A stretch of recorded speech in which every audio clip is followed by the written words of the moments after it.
जय जगन्नाथ। कौन भल अच्छा तो आउ देह पा भल अच्छे मन भल अच्छे तो परिवार रे समस्ते भल अच्छा तो कहना जे कौन असुविधा है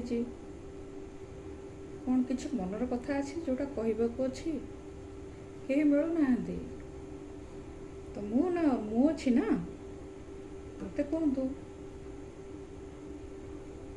मत भी मिलूना कहीं मो मन कथा शुणा तो मु भाविली आपण मानक मु कहबी आपण माने मते कहे हाँ चिन्हनु सत किंतु धीरे धीरे चिन्ही जीवा ना मु किए मु सुप्रभा हाँ आपणकर माँ बोली भावतु सांग बोली भावतु झील बोली भावतु